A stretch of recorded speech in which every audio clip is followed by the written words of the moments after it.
Hi, welcome back to Real Talk with Sarasota's luxury waterfront specialist, Roger Pettingell. Good morning, Roger. Mary Kay, how you doing? I'm wonderful on this beautiful, beautiful day. Do you hear that truck? I do hear that truck. You know, it's funny because usually we like these nice settings where there's no background noise, but today we're celebrating that noise. It's actually trucks going over the Longboat Key bridge back and forth. And why would we be excited about trucks? Sand. The trucks are bringing sand. They're bringing much sand.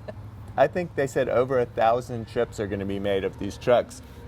And they're bringing out sand to continue the renourishment process on the beach. Yeah. So the way I understand it, they're bringing in this A+ sand, which we're very happy to have. It's that kind of nice white sand we like, but it's a heavier grain, so less likely to blow away. So that's great news. And then later on they're going to be dredging the pass, which is really, it seems to me, where all the south end sand has fallen into. I don't want to be too technical, but that seems like a great thing to have all that back. So that's what we've always want to see is improvement on our beaches. Yeah, and speaking of improvement in our beaches, I thought we'd also talk about this morning something that's appealing to a lot of people, and that's living right on these beautiful beaches in a single family home. It's been an interesting year. You know, in the 30 plus years that I've been here, there seems to be this migration continuously between houses and condominiums. Mm-hmm. So oftentimes it starts out with people coming and maybe they'll get like a small 2-bedroom and maybe they'll rent it out sometimes and come use it sometimes. They're still working, maybe they grew up in Beach Place, they always wanted a place there, and then they eventually grow out of that. They either don't want to be in a condominium lifestyle or they just want more space. Mm-hmm. And then they move over to a house. And then they're tired of living in a house because it's too much work and they don't get to use it enough, so then they move into a condo. And that's why it's great to be a realtor here, because there's constant movement between different lifestyles. Right. So this season we saw, I would say, a much bigger condominium movement. Absolutely. Part of that was spurred on by all the growth downtown, I think. So we saw a lot of people moving downtown to condominiums. Maybe that made condominiums more available here, for example, on Longboat, and we saw more sales there. Definitely more houses were brought to the market.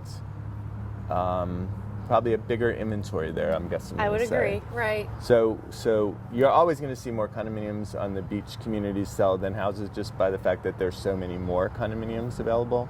But what I see out there now is a bunch of good houses on the beach for sale. They are. And I think the prices are not anywhere near as high as we've seen them. So I think it's kind of an exciting time to get in.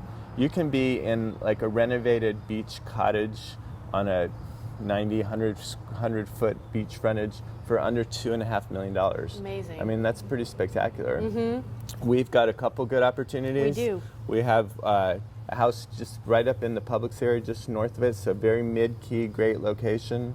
It's almost 5,000 square feet, just under $4 million. And even if you don't like what they've done to it, just the ability to have a structure there that's full concrete all the way up, that has a swimming pool, that saved you 2 years of permits right there. Absolutely. If you could even get them. So that's one of the kind of things that you need to think about. The dream of the beach house hits hard to the reality of, what does that take with architects and permitting and going to the state. So if you can find something that's existing already and is there, renovatable, that'd be perfect. Mm-hmm. Up to where we have 2 brand new houses coming on the market at the north end of Longboat. We're going to be doing a Real Talk there soon. At $3.5 and $4 million, that's a pretty incredible value for brand new, kind of that coastal contemporary look, direct Gulf front. So I always encourage people to look at, what might be the sleeper things that you don't know about, and for me right now, that's Gulf front houses. Yeah, with beautiful new beaches being renovated and sunsets all year long. I hope Can't miss. I hope you'll visit us online at longboatrealestate.com to view all these 3 Gulf front houses. Thanks so much for joining us this week on Real Talk. We'll see you next time.